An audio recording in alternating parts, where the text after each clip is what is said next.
Hey everybody, welcome to the show. Coming up this week, Disney is giving the boot to Off Kilter and some other popular acts at Epcot. The Villains Soiree debuted last night at Mickey's Not-So-Scary Halloween Party. And a little later on, Dustin and the team will discuss the party and what they thought of it. All that coming up next. From the Bob Varley Studio in Orlando, Florida, this is the DIS Unplugged.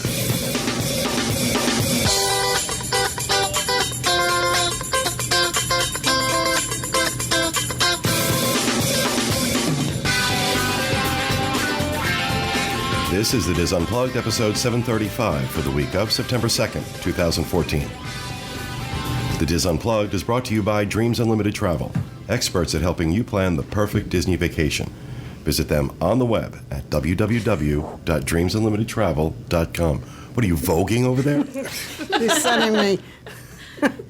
Just on her eyelid. I was telling her to get it on. Oh, okay. Yeah. Well, welcome to the show, everybody. Coming to you live from the Bob Varley Studio in Orlando, Florida. I'm your host, Pete Werner, joined at the table this week by my good friends Jenny Lynn Knopp, Kathy Whirling, Teresa Eccles, Corey Martin, and back in the production nook, our producer Dustin West, along with associate producers Craig Williams and Sean Thompson.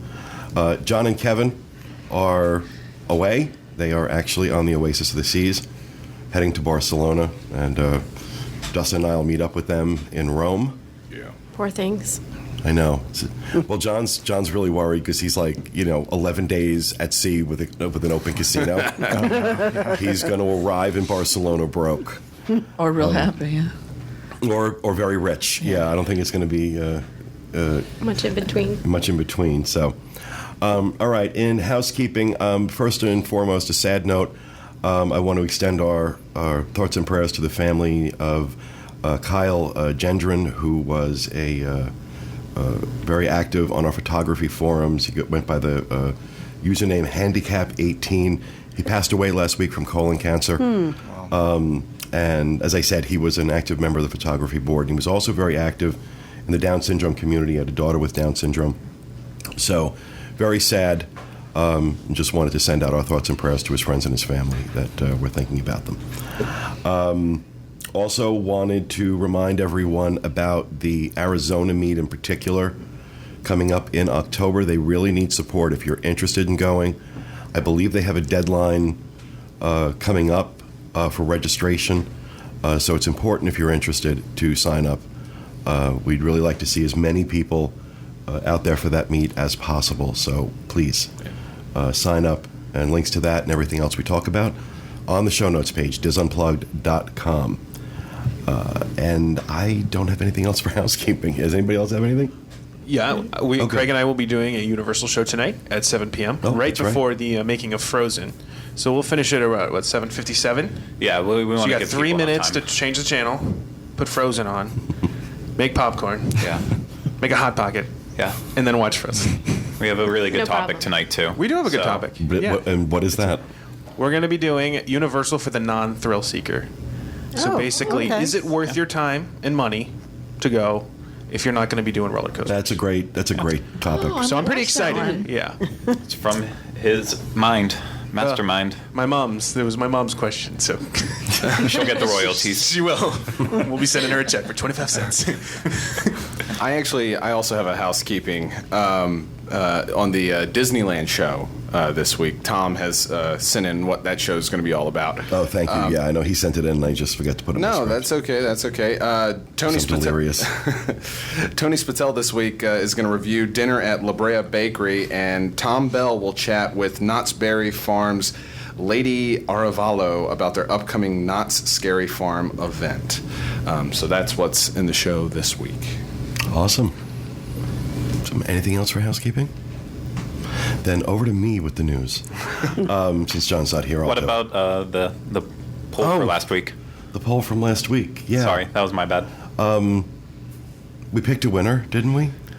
I'm not sure if we picked a winner from Facebook. We can do that later on, but we do have the top 4 results here. Okay, and I don't have it on my script. That's so okay. Craig can bring that up. I can bring it up, and I can just read it along with you. I'm sorry, guys. I'm telling you, we were working that party last night. Like, okay, I'm not going to use the expression I usually use, but we were working that party, and I didn't get everything up that we needed to get up until about 4 o'clock in the morning. So I'm not here. We're all flying by the seat of our pants. Plus, I'm leaving tomorrow for London. So it's like, ugh. It's all good. So we asked the question last week, what is your favorite signature restaurant? Oh, that's right. At the Walt Disney World Resort. And if you read the DIS and go to the homepage and you see the blog, that don't be stealing my thunder with Olaf. You don't do it right. You don't do it right. Only professionals are allowed Somebody in to play chat with was Olaf. asking about it. Here's Olaf. Here's Olaf. We actually we didn't time the release of the. I forgot to tell Corey to time the release of the article about this to this show because we revealed the top 4 a few days ago. But go ahead and let's remind everybody.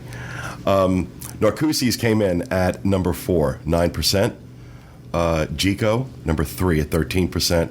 The Yachtsman at 18%, and by a mile, California Grill at 32%. Wow. And what was funny is, I think with the article that I wrote about it, I tried to make it clear that these were not my personal opinions, although I agree with them generally. This was the result of the poll, and people's like, "Oh, Artist Point should be number 1." I saw a lot of that, yeah. No, Artist Point should not be number 1. Okay? These restaurants have a consistent experience. Artist Point's all over the place. And Artist Point was down near the bottom of the results. So of the 1,600 people that answered the poll, very few of them agreed that Artist Point should be considered the best restaurant. But it was interesting to see everybody's take on that. But California Grill, and I agree, I think especially after the refresh of that restaurant and the menu, I think California Grill absolutely, positively.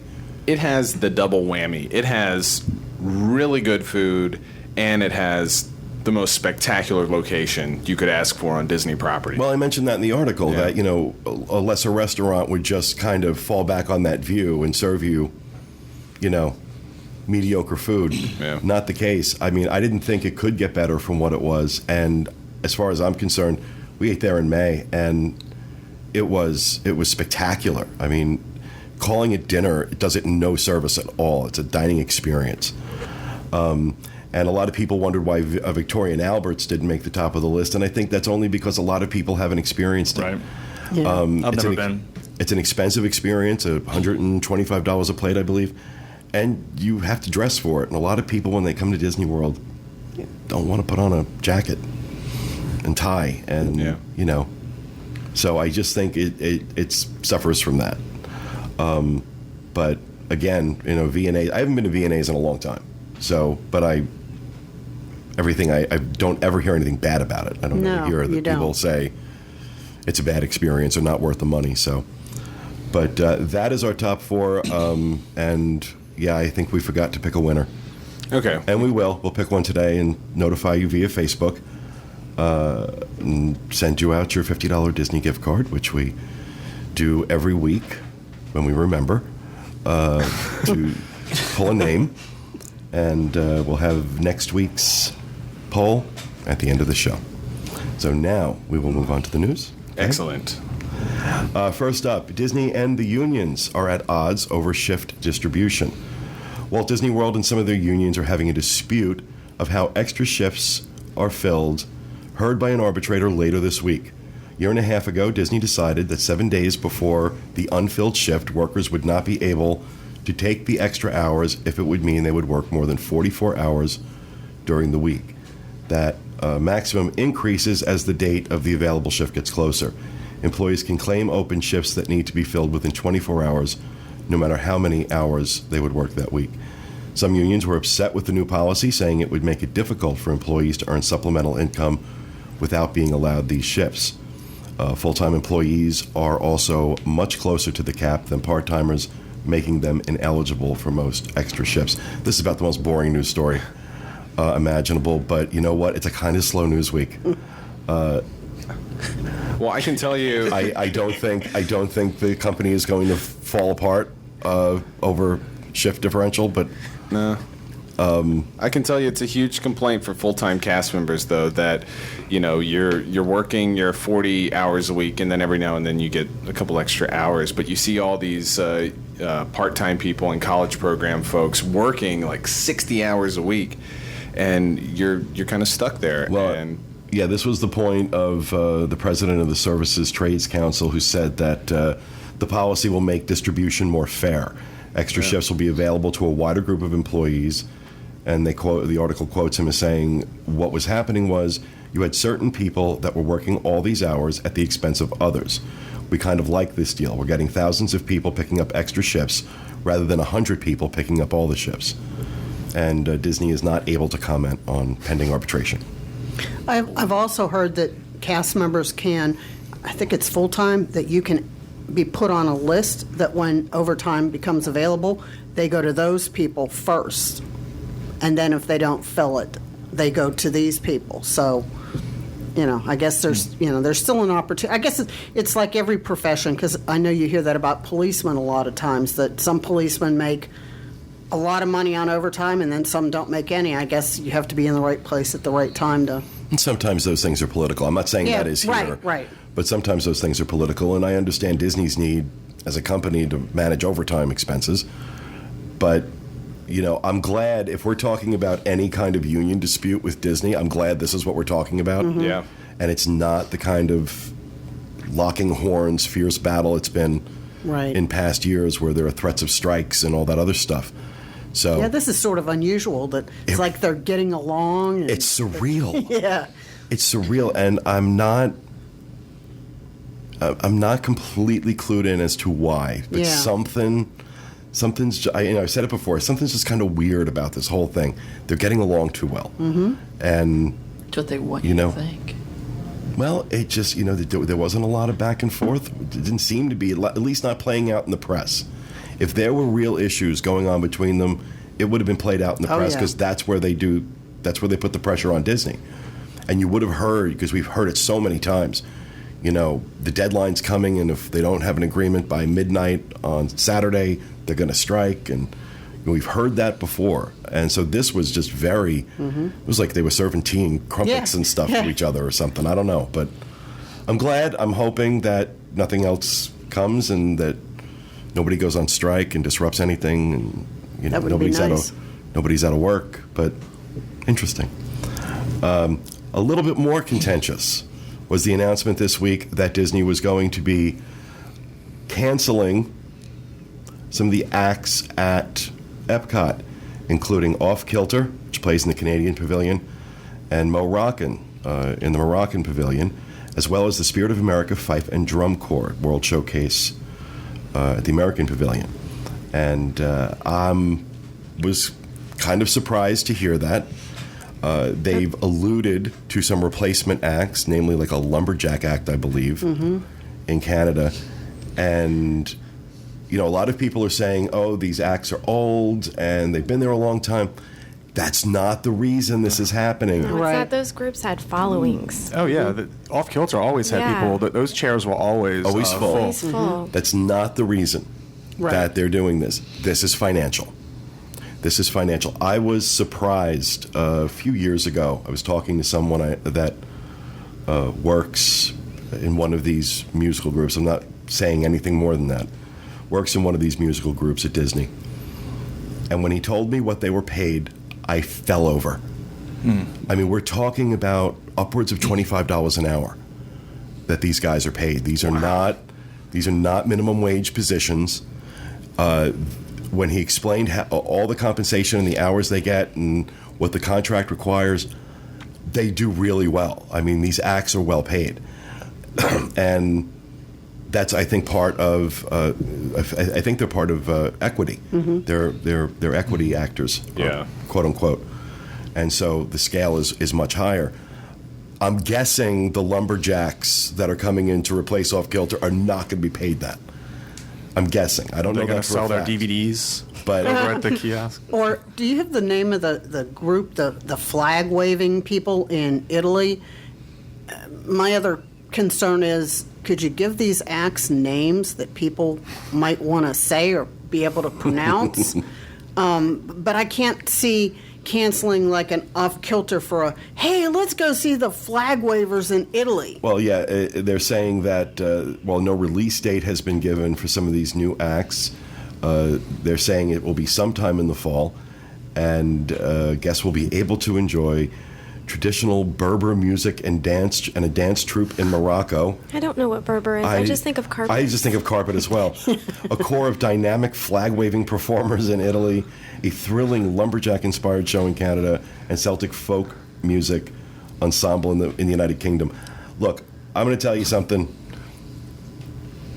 I think these acts were very good. I never sat and watched them. I'm not particularly attached to Off Kilter or Moroccan or... Right. That's not my issue with this. My issue with this is that it's financial. And that I'm not sure that what they're alluding to is going to be an adequate replacement. I think it's a cheaper replacement. Right. And now that's not to say these may not be very, very good and may not develop their own followings, and I'll reserve judgment on that until we actually see them. But it's the fact that the prices keep going up, they're making record profits, and then this is where they're cutting costs. Mm-hmm. And that's the stuff I have a little bit of an issue with. You know, we never really stopped to watch them before we had kids, but Ferris, he loves music so much that, you know, we make a point to stop now. And, you know, a lot of times we talk about the sights and sounds of Disney. Epcot has that background music. Mm-hmm. Yeah. Regardless if you stop and watch them or not, you always hear the drums in Japan, you hear Off Kilter playing. I'm going to miss that. I mean, can't they lumberjack to Off Kilter? Maybe, I don't know. You know, Sawing logs. and I know a lot of people with kilts on. Yeah. on Facebook are there, but, you know, Walt said change, you know. Absolutely. And I get that. I totally get that. And I get that I need to wait and see what's new.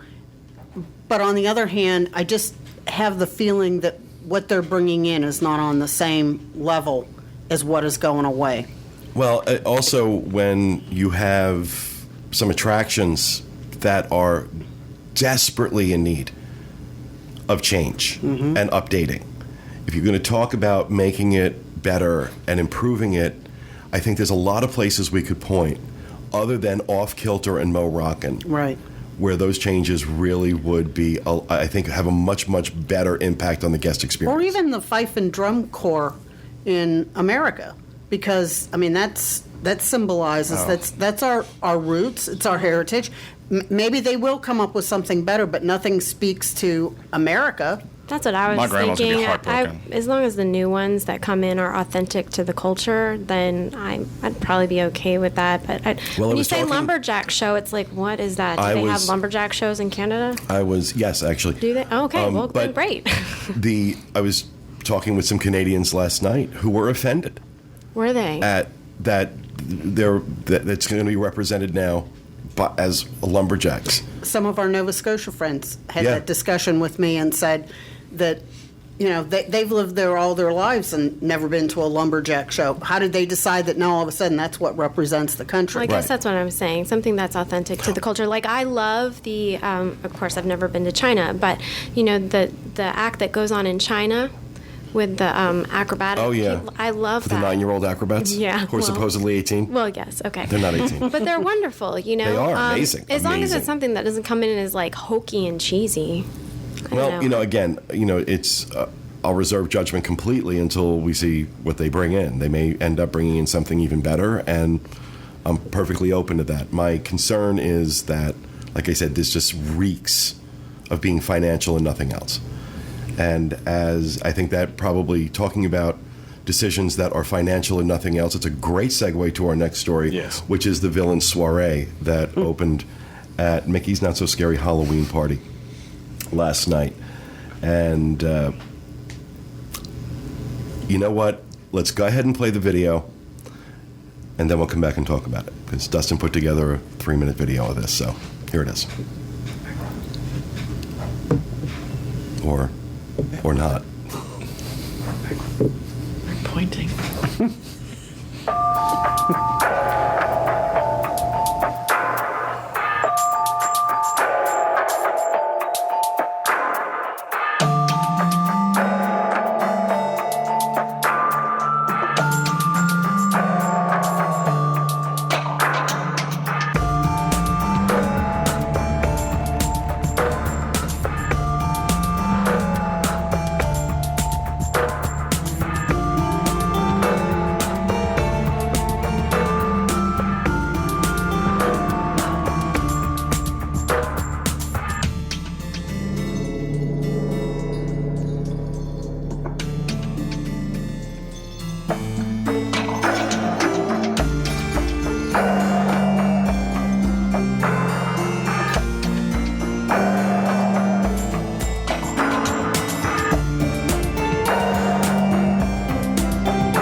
All right, so that's a little, for those of you watching, that's a little overview of the Villains Soiree event.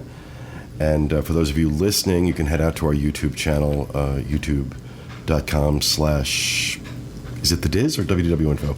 WW Info. WDW Info. And check it out.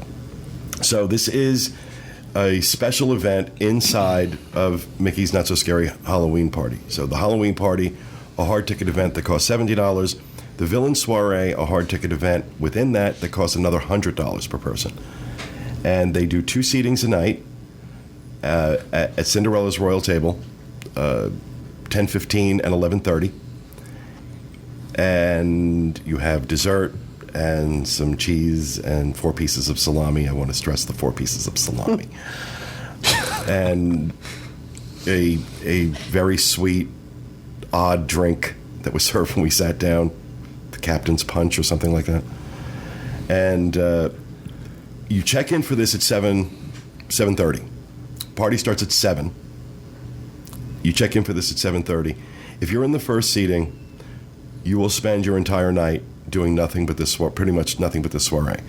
They have a very large area cordoned off in front of Cinderella Castle on the hub, which is the preferred viewing area. And it was really nice because it was not packed in there, and you had plenty of room to move around, and there were people laying on the ground and stuff like that. So for the parade and the fireworks viewing, that's a nice feature, as opposed to kind of being crammed up on Main Street. And I think especially as September and October go on and the party gets more crowded as you get closer to Halloween, that space is going to be a premium. For us last night, the park wasn't crowded at all. No. It was great. I haven't seen the Magic Kingdom that empty in a long time. And it was really a really nice experience. So for the parade, it was awesome. For the parade, this viewing area was fantastic. For the fireworks, it's probably one of the worst places to watch them because the big fireworks are all obscured by the castle. So it's always better to watch the fireworks further down on Main Street. Yeah. But as I mentioned in my blog, logistically, I understand why they did this, and it wasn't that big a deal. This was about what I was interested in was the interaction with the villains, the experience in the castle. In the castle. So we walk in. First of all, they tell us to check in at 9:50. So we're hanging out in this line for like 25 minutes because they don't let you in until 10:15. And literally, as soon as we walk through the door, I mean, you had Captain Hook was in there in the foyer, Judge Claude Frollo, the Queen of Hearts. The Queen of Hearts. And the 2 stepsisters. The 2 stepsisters. And like, oh, this is really cool. And people are taking pictures with them. But the cast members are just constantly saying, ladies and gentlemen, please head up to the restaurant. The show's about to begin in 5 minutes. Like, wait a sec, we just walked in the door. If you don't want us spending time taking pictures with these characters, why are they there? Yeah. And my question at that point was, there's a show? Well, not really understanding, But, it puts that, you hear that, and it puts that pressure on, okay, well, I don't want to miss anything. Right. So we get upstairs, and everybody has an assigned table. Went to our table, and it was beautiful. I mean, the space is a beautiful space to begin with. Table was really nicely decorated. They had one of these things. It's a dragon mug, which is kind of cool, and this was filled with candy. You get to take that with you. And they serve you, and then on the table already is this charcuterie board that has the cheese, bread, and the 4 pieces of salami. And we were a table of 5, so we had 2 of these charcuterie boards. Okay. And as soon as you sit down, they bring you this punch. This was a green apple and lime punch, and it was very dark on the bottom, kind of light in the middle, and then they had like a foamy thing on top. And there was no straw given with it, which I thought was odd. So I went to take a drink of it, and it was, I'm like, it tasted like dirty dishwater. Jeez. So they said, "Oh no, you have to stir it up." I'm like, "Okay, I have to work for my drink." Okay, fine. The faint hint of Ajax. So you stir it up, and okay, then it tasted decent when you stir it up. Okay, fine, whatever. Lady Tremaine comes out and kind of opens up the whole thing and does this little floor show, and she sings a song, introduces the characters. Really cool, very exciting. Oh, this is great. This went on for about maybe 5 to 10 minutes. And as we turned around, like we're trying to take pictures and stuff and watch the show, we turn around, the servers are coming to take away the plates that we had to put like our cheese and bread and stuff. Like, whoa, what are you doing? You know, we just barely had a chance to have any of this. Maybe you had a couple of bites, and they're coming to take the plates away. And I said to him, I'm not done yet. Oh, well, I'm bringing back a dessert plate. And I'm like, okay, but, you know, brie and pistachio mousse, not a great mix. I'm very happy with the plate I have. Leave it alone. And then the characters start making their rounds. And I will say this, the characters were amazing. They were fantastic. Characters start making their rounds, and they were interactive and taking pictures with people, but it was obvious to me that they were very mindful of the fact they had a rush. They had to get around. They didn't make you feel rushed, but I could watch the way they were working the tables and the number of managers. I'm not kidding. There were at least 20 managers in this restaurant. I believe it. At least 20 managers in this restaurant. I was stunned. And not really, because sometimes, a lot of times with these events you'll see that, especially on the first night. But I just thought it was odd there were so many of them there. Because I think they were all just sitting there saying, please let this work, please let this work, please let this work. And they bring out the desserts, and the desserts were actually quite good, I will say. I thought, the pistachio mousse one was phenomenal. They had I'm sorry, I don't have the menu. They looked really good. They had a poached apple, an apple poached in a white wine sauce with a rhubarb filling. They had a pistachio mousse. They had a dark chocolate praline card. It was like a cookie that was out of this world. It was very good. And then they had the white and dark chocolate mousse with raspberry. Yeah. That was Cruella de Vil's dish. And they were quite good. I asked for a cup of coffee, and he brought one. And I'm going to tell you that between the time he brought the coffee, I was able to get through half the coffee before the event was over. And there was just this. There were characters coming by, and then there were things going on the floor, singing and laughing and all this other fun stuff that the characters were doing. There were the managers coming by. There were the servers reaching in, putting things down, taking things away. And it was just this sensory overload. And it was so rushed. 1 hour. Because literally, when the hour was up, Lady Tremaine said, that's it. Everybody get out. Oh, really? Everybody get out. Wow. At that moment, every character, these characters that were manically running all around the restaurant, getting to tables and taking pictures, disappeared. The servers come by, they start clearing the table. I'm like, what the hell just happened? $100? $100. No, it's not more than $1 a minute. And yeah. as I said in the blog, on paper, a manager sat down on paper and said, okay, these are the elements that make this up, and this is worth $99. And on paper, it would probably look that way. It was in the execution that I took issue with this. How do you think they could make it better? Add another half hour to that dessert party. Add another half hour to that dessert party, and you got yourself a winner. So take away the second seating, some maybe? real meat. Well, that's it. There were two there were two seatings, and I don't know. We were on the first seating, so I don't know how it was with people on the second. I know some people are reporting they had a great time. I find it hard to imagine anybody thought this was worth $100 a person. And again, between the time you check in and the time you get out of the castle, it's a 4-hour block of your time for a 5-hour party. So if you don't get into that park, you really don't have. If you're on that first seating, you don't have a lot of time to go do the trick-or-treating, go on the rides, kind of take in the park. That's what I love about Mickey's Not So Scary Halloween Party. What time was the first seating again? 10:15. 10:15. The second seating was 11:30. The only exploring of the park that we got to do was between when we got there around like 4 o'clock or whatever. No, we got there at 2. At 2. We were able to go around the park, and it was fairly empty, and that was nice. And then we only hit one candy stop between 7 and 7:30 before we had to go check in. That was the only party event that we did before we checked into this thing. And then that was pretty much it. Now, I think the people on the second seating probably had more time between the fireworks and the event to kind of go around and experience some of that. So it may be a different experience if you were on second seating. My big complaint was that I felt like I paid $99 and I didn't really get to experience the Halloween party itself, that most of it was chewed up with this. And, look, the priority viewing area for the parade and the fireworks was nice. But really what I was paying for was that dessert party. And it wasn't worth it. It just wasn't worth it. People were also saying that when Disney first came out with this, they had promised certain characters were going to be there. And then as the days went on, those characters sort of disappeared off the website that they were going to be there.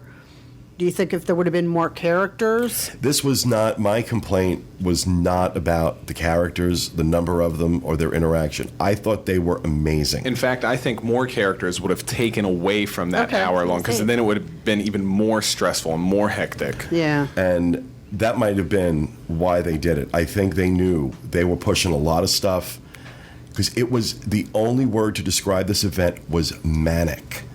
It was manic.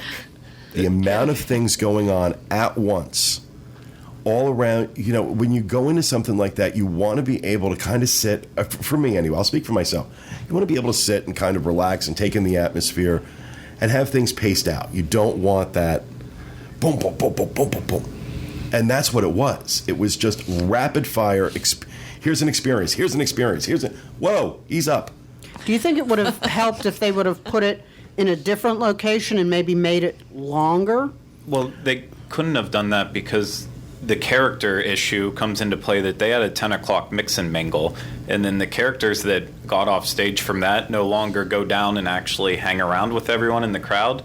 Now they went straight back, and those are the ones that you would have saw as they were finishing the show. Yeah, that's a so shame. Then they have to take like a 5-minute break before they have to get upstairs to do that thing, and then they canceled the 11:30 show that they normally did with Mix and Mingle, because now they have to probably take a break in between the first seating and then the second one. I'll tell you, my impression with the characters was they left it all out on the floor. They were amazing. Yeah.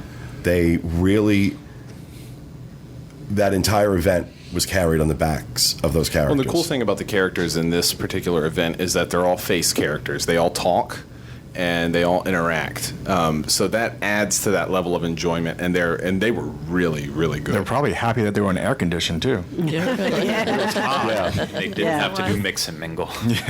And like I said, at one point during the thing, I said, okay, before I realized we were going to be thrown out 5 minutes later, and literally, it was the bum's rush getting out of there.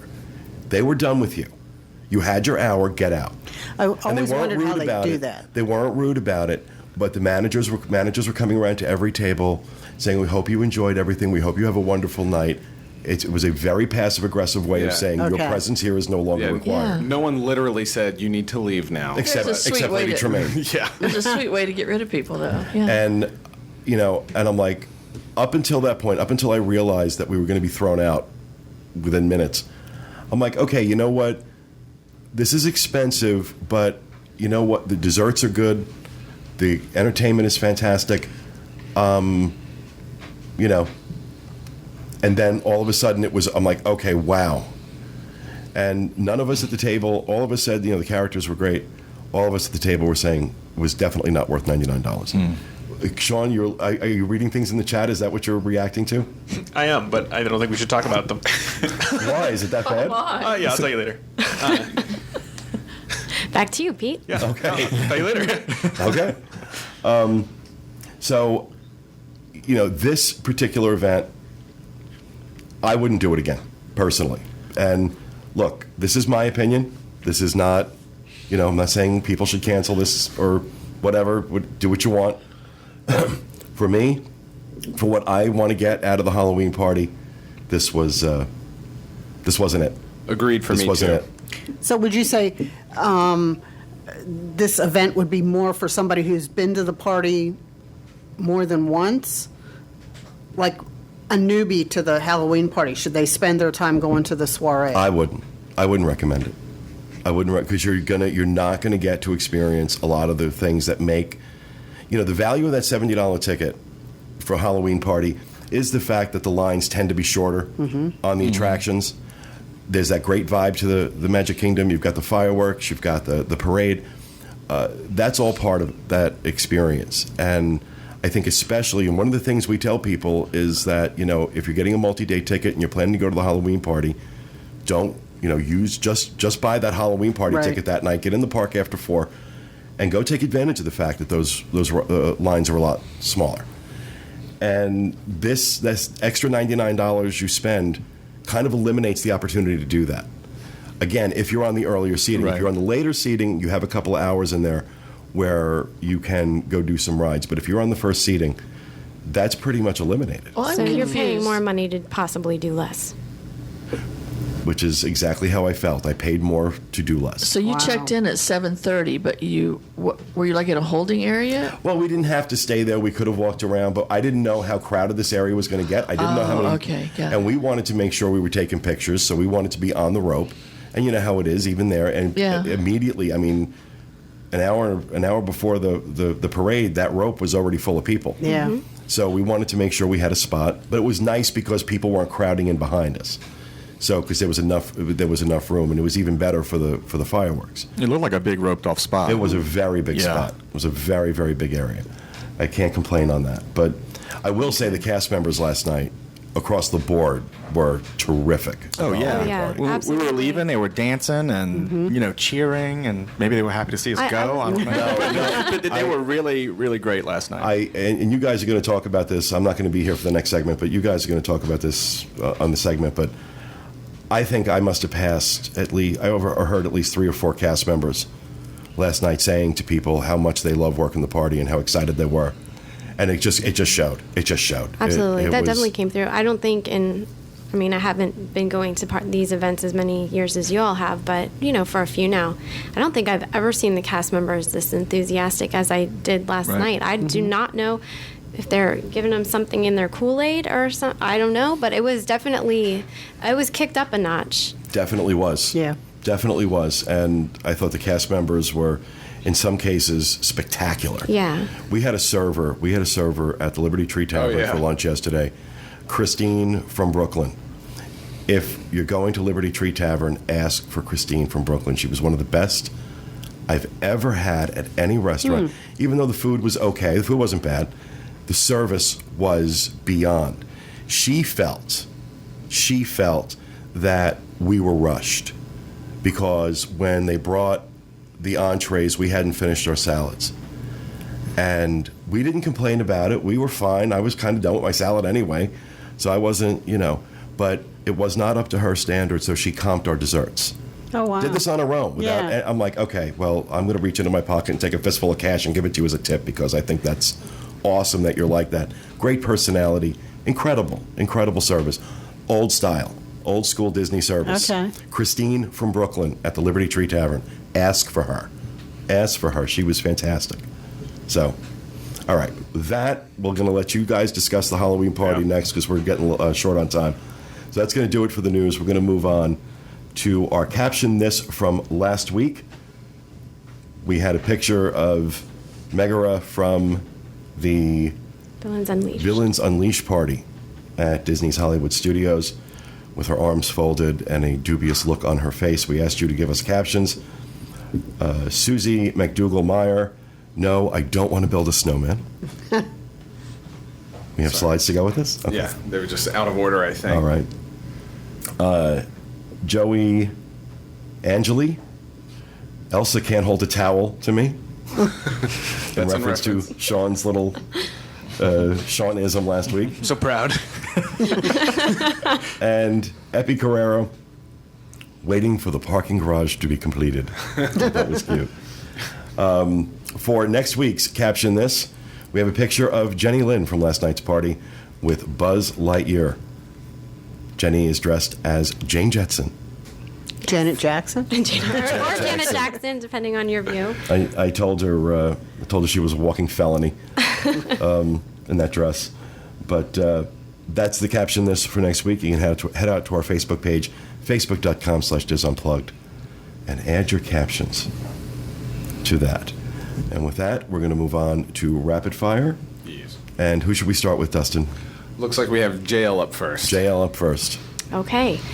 My rapid fire has to do with the American Idol experience closing that closed on August 30th after a 5-year run. And from what the Orlando Sentinel reports, it went off with a very nice farewell, packed house. And the last contestant was a 14-year-old girl named Jessica, who, won the whole final show. And it was kind of cool because she had just turned 14 a few days prior and had been waiting to turn old enough to participate. So she did perform to a packed house and won the last show, and now it is gone. Disney has not confirmed what will be replacing it. There are rumors that the Frozen sing-along will be going in there, but those are only rumors. Disney hasn't given us anything concrete yet. Yeah, it's going to be Star Wars. It's got to Could be. It's got to be. I'm okay with that. Okay. Yeah, I actually never got a chance to see the American Idol experience, so I don't know. I've done it once. The television show, I think, is not far behind. They just had such every year it's been more and more abysmal for that show. Oh, it's still on? It's still on. Yeah. I think the attraction, it had its run. It opened and everyone loved it, and then it just slowly, the crowds just weren't there. It got to the point where certain times during the year, probably most of the year, I would think, I don't think I'm wrong in saying this, it was like the cast members were begging you to come into the attraction, to be in the audience, so that the people that were performing actually had somebody there to watch them. So I think it's time. It's time to let that go. And hopefully something really great will come in. All right. Well, thank you, Jenny Lynn. Kathy? Mine is Starbucks. I've got a twofer. Starbucks is coming to Hollywood Studios. I know Pete's really thrilled about that. So excited. It's going to be themed like a trolley car station. It's going to open in February of 2015. That's my first one. And in breaking news, yes, Disney has now come up with a tier system for valet parking at downtown Disney. So if you park for 0 to 2 hours, it's going to be $10. 2 to 3 hours, it's $15, and 3+ hours will be $20. So if you're there for more than 3 hours, you're not saving any money. But if you're only there for an hour or two, I hope they're not tiering the discount you get with Tables in Wonderland, too, though. I hope it's still paid. That they didn't announce, so I don't know. It is nice in some regards if you're just there briefly. It's a sad state of affairs, though, that you have to go to downtown Disney for 1 hour in valet just to get a decent parking spot. Right, you yes. know? But now that they've closed that one exit again down by Cirque, there's not a whole lot of places left to park. Yeah. So I guess they figured they're doing, cutting you a break because they took away the spots, but they're giving you a spot at a reduced price. Yeah. I think the more exciting news is this Starbucks. It's going to be beautiful in there. Yeah. It sounds a lot like Buena Vista Street a little bit. Like they're going to theme it after kind of the red car trolley thing. I think it's going to be beautiful. Yeah, hopefully that's the start of a cleaned up Sunset Boulevard. Little paint job, make it all shiny and new. I wish they would. I wish they would do this with Joffrey's. That's all. Right. Make a Joffrey shop. I wish they do it with Joffrey's. Better coffee. Doesn't matter My what's opinion. in there for me, just as long as it looks nice. Yeah, good Yeah. theming. Clean it up. Oh yeah, they'll do fine with the theme. Yeah. They'll do fine. That's not the it's not the issue. It's the crappy Starbucks. But all right, thank you, Kathy. Teresa. Well, as Kathy just mentioned, That wasn't yours, was it? yeah, that was mine. I'm sorry. Let's talk about it more. Let's talk about it some more. They've closed entrance number 4 to Okay. downtown Disney permanently. It's gone. Don't go there. You won't get in. That's always the way I go in, too. I wonder if they'll do something with the valet park and make it a little more affordable for people who aren't staying there as Yeah. long. I wonder if they're going to do that. I don't care. It's all bitter. I'm better. That's the only way I ever went in, I don't know. Yeah. It's gone. Move on, Corey. Okay, Corey. The annual refurb dates for the Walt Disney World water parks have been released. Typhoon Lagoon will be closed from October 26th through January 3rd, and Blizzard Beach will be closed from January 4th through March 14th. This is every year. They just swap them out. Next year, Blizzard Beach will be closed first, and Typhoon will go towards the end. But that's that. All right. Thank you, Corey. Dustin. Yeah, I have. You have to give me just one moment to. Why? You're not making things easier, Teresa. I appreciate it. The dates have been announced for the Nashville Long Weekend Adventures by Disney trip that we briefly touched upon. I don't know if it was last week or the week before, but it was just being announced by Disney that they were having this Nashville trip. So it's mostly in the summer of 2015 through early fall. You have June 4th, June 18th, June 25th, July 9th, July 16th, July 20th, August 6th, September 10th, September 24th, and August 8th. But along with that, there's some cool features that are going to be on this Nashville trip. You have, most notably, you have a live performance and backstage experience at the Grand Ole Opry, which is kind of the highlight and the finale of this trip. You go to other like radio stations and tour the city and stuff, but what's really cool, I think, for music fans is going to be being able to go Yeah, that's a backstage big at deal. the Grand Ole Opry. So, yeah, just check it out. I think that looks Nashville. exciting. Well, this is part of some of the new stuff that they're doing with Adventures by Disney. These long weekend trips. They're kind of 5-day, 4-night or 4-day, 3-night trips. They're less expensive by comparison to some of the other trips. I believe this one's around $2,300 a person for the weekend. And I mean, Disney always does a great job with these trips. Nashville, in particular, just personally, that has no appeal to me. I've heard people say it's a gorgeous city and there's some really great things to see. So take nothing away from it at all. Just when I think about, okay, where do I want to go have an Adventures by Disney experience?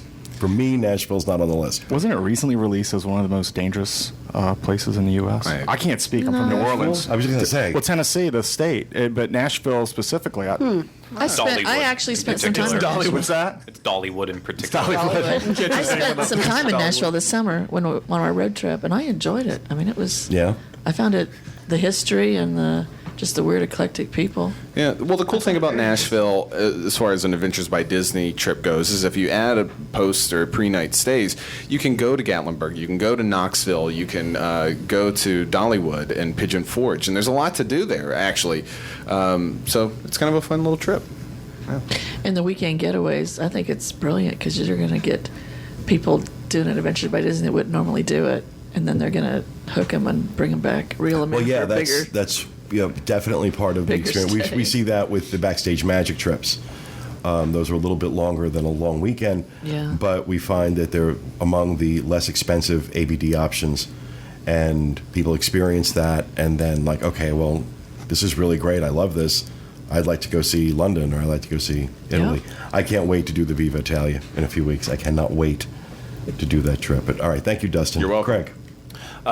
Dole Whips are back at the Polynesian at the new Pineapple Lanai window. I think it was just last week actually, that we said Captain Cook's was open again, except there was no more self-serve Dole Whip machines. It's because they opened this exterior window, so when you leave the lobby heading towards the pool, it's right on your left. And they give you basically only 3 options. You have just regular Dole Whip. If you want vanilla or pineapple, then you can do it as a twist, or then you can have a Dole Whip float. Oh, they don't have the orange swirl? No orange, just pineapple and vanilla. And then they have the souvenir bowl that they also had at Disneyland a couple months ago. They brought that out. They have the same sipper cup that you can get at Aloha Isle. I wasn't really happy with the whole Lanai area.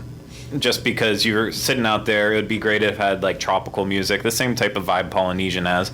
But right now, because the construction's so bad there, It's just sledgehammers. there's nothing. You just hear the vent fans coming from Captain Cook's, so it's just a loud, noisy environment. And then the portion sizes were definitely smaller than what they were serving in the parks. That's probably cast members just getting used to working the machines, never done it before, new hires. But it's open now, so Dole Whips are back there. Yeah, I was over at the Poly not too long ago, and I don't know. For me, the amount of construction going on, if I was paying full price to be at that hotel, I'd be upset.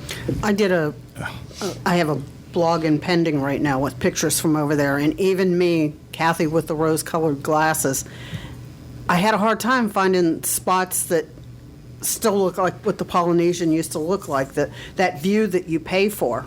It's hard to come by, and there was dump trucks going along the beach. Do you feel sort like, of- it's lost its soul? Yeah, it Well, just, I think it's too early to say that. I think it's going to look amazing when Oh, it's done. yes, I exactly. really do, and it's just that you're paying the same price for these rooms. They really didn't discount these rooms at all. No. And Yeah, but you get a ticket to Typhoon Lagoon or Blizzard Beach. Blizzard Beach, right? Yeah. One day. But I said, when you wake up and you stretch and you're looking out the window and there's that dump truck going down the sidewalk. It's a magical dump truck. Yes, remember? it is. It's a magical dump truck. All right, thank you, Craig. Sean. All right. As of September 1st, the monorail will have a different operating schedule than normal as an automation upgrade takes place. The automated monorail will allow for faster switching times, more frequent dispatching, and more accurate arrival information. Buses and watercraft will be available during the time, and the schedule will be in place for a few months, but no specific end date has been set. So the schedule is going to be for the Epcot monorail, it's operating from 9 a.m. to 11 p.m. For the resort monorail, which is the big loop, it stops at every resort. It runs from 8:30 a.m. to 11 p.m. and then it'll close at midnight on special event nights. And so it actually started last night. The monorail was completely closed last night at midnight. And then the express monorail, which just goes between Magic Kingdom and the TTC, will run from 9:30 a.m. until 1 hour after Magic Kingdom fireworks. So for the next few months, that's the schedule. So I'll be honest, last night it was a bit of a hassle because we got out after the party. We left around 12:15 or so. And the only option was to take the ferry boat to the TTC or take the resort launches. Right. Or to walk to the Contemporary. So And they were closed when I got to the party yesterday at 5 o'clock. They were shooing everybody away from the monorails going over to Magic Kingdom. So then Oh, really? sent everybody down to the boats. And of course, there was a backup there. So if you're going to the party and you're trying to maximize your time, you're going to need to allow a little bit extra in case the monorails are down. Right. All right. Well, thank you for that, Sean. We have our top 10 threads from Disboards.com for the month of August. And number 10, the 10 big changes that are coming to Walt Disney World, posted by SM Bowtie on the Theme Parks Forum. And this is from a blog on, I want to say, Theme Park Tourist. And that's who it was, Theme Park Tourist.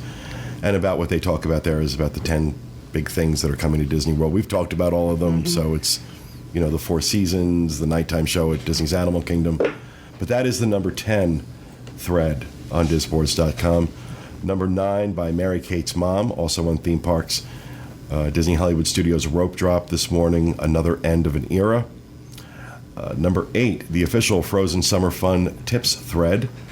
Love that Tink on the Theme Parks board. Help Rescue a Not So Hot Trip by A.B. Mitch 01 on Theme Parks.